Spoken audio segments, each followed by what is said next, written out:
Depuis la fermeture des frontières, le ministère des Affaires étrangères a recensé plus de 102 vols de rapatriement. Suite à la fermeture des frontières comme mesure préventive contre le coronavirus, beaucoup d'Algériens sont restés bloqués à l'étranger. Néanmoins, les autorités compétentes ont enregistré jusqu'à aujourd'hui 3 étapes d'opération de rapatriement. Selon le porte-parole du ministère des Affaires étrangères Abdelaziz Ben Ali Cherif, plus de 29 000 ressortissants algériens ont retrouvé leur pays depuis la fermeture des frontières en mars, rapporte le site spécialisé Voyage et Douzaine. D'après la même source, le nombre d'Algériens rapatriés a grimpé jusqu'à atteindre 29 284 citoyens, grâce à plus de 100 vols de rapatriement. 4 dessertes maritimes mais aussi par voie terrestre pour ceux qui étaient bloqués en Tunisie et en Algérie depuis la fermeture des frontières.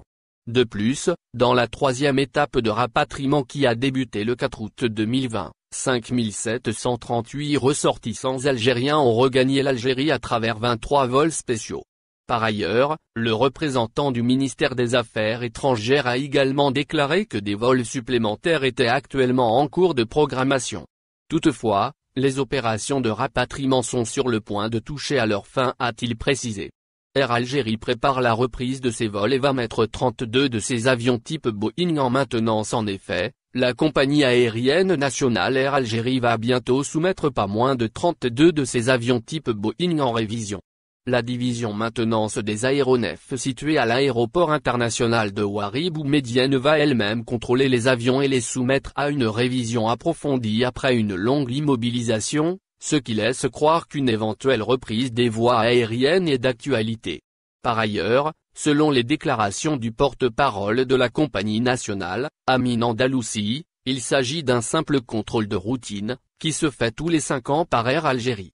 Celle-ci est d'ailleurs très exigeante en matière de sécurité, surtout dans l'évaluation de ses aéronefs, précise le porte-parole.